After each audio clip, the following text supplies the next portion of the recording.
Hey guys, welcome to a special episode of the Liv MMA Podcast. Today we're going to be trying to answer a few of your questions that we've seen on our YouTube videos, things like that. A lot of the questions will be about Angad and his upcoming fight against Dong Hoon Choi at Road to UFC Season 3. A lot of them will be about Indian mixed martial arts. We're going to try our best to answer all these questions. If this video does well, if you guys would like to hear more of this kind of stuff, please comment on the video below and we'll definitely try and get more videos out that are similar to this, right?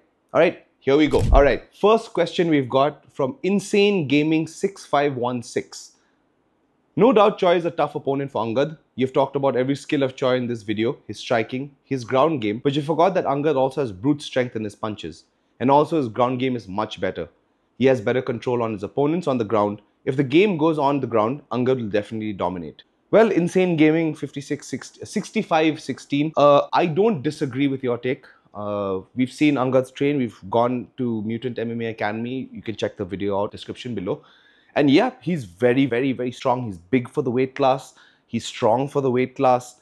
The only thing I foresee with a guy like Choi is also very good on the ground. I know that he didn't get to show it off in his fight at the Road to UFC tournament. But if you do go and watch his fights previous to his Road to UFC appearance, you'll notice that there are a lot of guys who've tried to take him to the ground. Like, so Japanese grapplers, more often than not. This is, I think, Gladiator Challenge, where he fought the gentleman called Yoshinori Wada.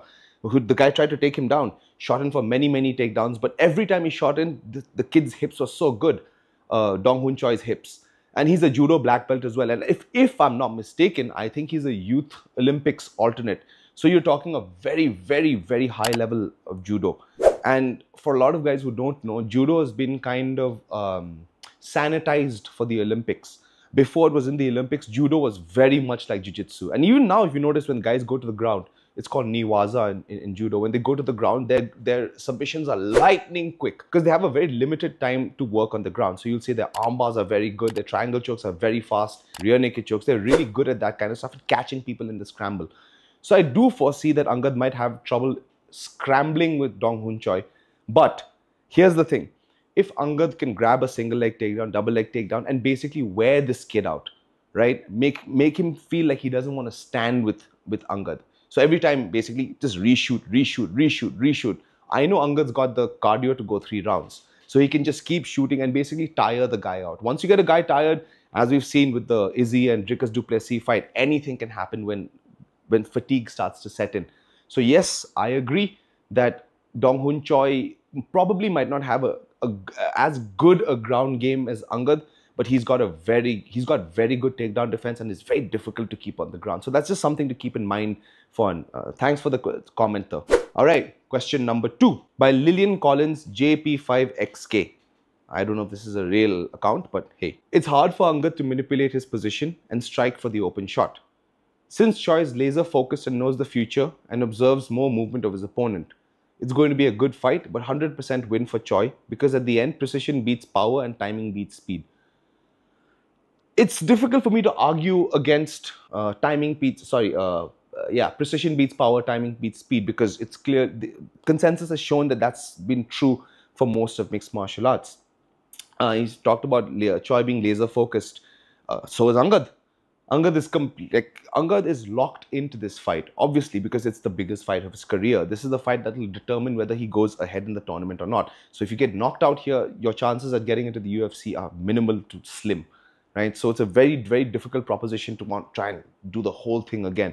So this is Angad's last shot, so to speak, right? Just like every other fighter's last shot in the UFC. So the guy is laser focused as well. And you've said that since Choi is laser focused and knows the future, nobody knows the future. What you mean to say is that he's got really good eyes and can see shots coming in, which is what I think you meant. And I tend to agree with you there. Choi has got good eyes, very good striking. As I said, he's very young. So he's got that mindset as well, right, of learning, picking up new skills. It's going to be a good fight, but I would disagree with the 100% win on Choi. MMA, as I've talked about many times before, is a very unpredictable sport. You never know what's going to happen. Angad's got power, he's got the strength, and he's got a very, very good ground game and a tactical awareness of what to do in a fight. If he's game planned properly, sure, it might look like a boring fight. But hey, a win is a win is a win is a win. Right? And if he does manage to beat Choi, he goes on to the next round to face either Kiru Singh Sahota or Ruel Panales. Now, those two fights are going to be much easier if Angad gets through this guy. This is the real test of Angad Bisht's career. And again, we wish him the best of luck. And I do agree that Choi is fast, he's strong, but I do think that Angad, if with the right game plan, the right tactical knowledge of how to deal with a guy like that, goes in and puts it on Choi, I think he can come out with a win. So there's that. All right, we've got our next question. Another one about Angad. The physical difference between Angad and his opponents from the Philippines is huge. I think Angad should fight in the higher weight category. It's evident from his weight cut. This is from Venus 8738. Yes, Angad's big for flyweight. Sure, he's very, very big for flyweight. But if you can make the weight, you fight in that weight class. It's as simple as that. If he was having trouble making the weight and had to cut his hair, whatever, like stuff that these guys do, take their underwear off to make the last couple of pounds, then I'll say, yeah, sure. Like, maybe Angad should fight in the bantamweight division. But he's clearly been able to make flyweight relatively simple. They've got a good nutritionist, his diet plan is really, really good. So if he's able to make 125, why shouldn't he fight at that weight class? So in your opinion, you want a guy who's able to make the weight to go up a higher weight class to fight guys that are never going to be able to make flyweight. Like, I don't see Adrian Yanez, Peyton Talbot, or any of these guys ever being able to make flyweight. They're huge bantamweights. TJ Dillashaw made flyweight. He looked like he was about to die, right? So there are guys that are like that fighting at bantamweight. So you don't want to fight guys who are bigger than you. You want to have that advantage. And if you can cut the weight and you can make it to 125, then that's your division. Exactly. As simple as that. There's nothing called a weight bully, right? This is stuff that people make up in MMA to make them feel better about themselves for getting their asses kicked. If the guy made the weight, then that's his weight class. It's as simple as that. All right, next question. This comes from Bhupesh Kamal 5404. We lack training facilities, but if someone from India makes a big name in the UFC, we can see a drastic change. Someone like Angad has to go in there to prove a point that we can win against top competition. Excellent point, Bhupesh. Excellent point. We saw a slight bump in MMA in the country once Anshul got into the UFC. Like, there was a lot of hype around him. And again, he did manage to perform relatively well, right? It's just that he didn't pick up a win. So as far as Indian male fighters are concerned, we're still yet to pick up a official win in the UFC. And yeah, we need better training facilities. And forget about training facilities. You can train anywhere in the world. What you really need is good training partners, right? You need to have a squad of guys around you who are world class, which is what big teams like ATT, AKA, or even Tiger Muay Thai, Bang Tao, any of these bigger gyms that you see around the world, they have good sparring partners. Iron sharpens iron. It's as simple as that. I can't explain it any simpler. If you have a guy who's ready for the UFC and he's training with you, you are going to be ready for the UFC well. Or it's either one of two things. One, you find out that you're ready, you are at that level, you're at the UFC level. Or two, you realize you're not at that level, right? And again, two things can go from there. You realize you're not at that level, you learn the skills necessary to get to that level, or you just understand that this is not going to be the career for you. Again, guys, fighting in the UFC is not some kind of joke. Like, once you get in there, the guys fighting in the UFC are there to kill you. They're there to crush your dream, take away whatever dream you've had. I want to be UFC fighter, I want to be UFC champion. Those guys have that exact same dream. So if you're not training with guys who have that killer instinct in them, you're not going to be able to make it, right? So hopefully with a guy like Angad, if he can win in the UFC, which brings in a lot of accolades, brings in a lot of, basically opens up the market. What happens if a guy like Angad wins? You might get more black belts coming into the country. You might get better wrestlers thinking like, okay, hey, there's an opportunity for me, rather than work in the railways or do wrestle for the country in a smaller competition, you can try and fight for the UFC. Like, not everybody's going to be an Olympic champion.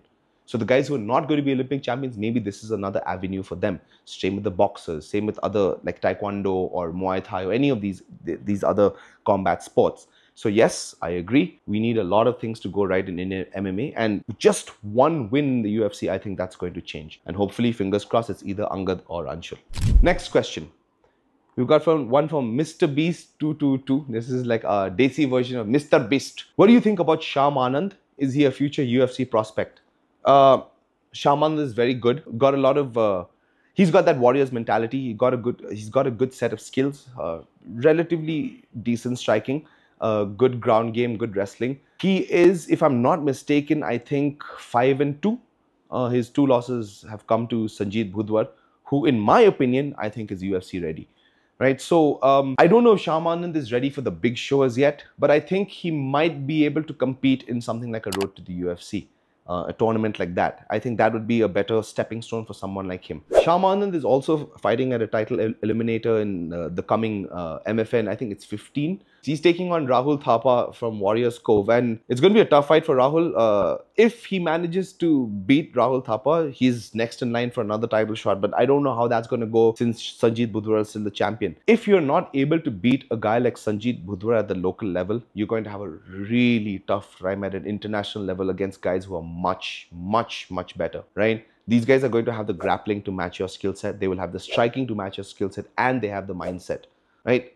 Which is why, for example, a guy like Anshul could make it to the UFC. He was the guy that handled Sanjeet Bhudwar when they first fought, and you could see like the skills, like he had the skills that were necessary to succeed at the highest level. I don't think Shyamanad is there yet. He is a prospect. He's very good, very strong, has a good mindset, and I think comes from a very good camp. So I think he's not ready for like UFC competition at that level, 1FC, Road to UFC, that level, but not ready for like prime time UFC competition yet. Doesn't mean that he's not going to get there. It's just that he's young and hasn't built up the necessary skills to compete at that level. Okay, we have a last question today.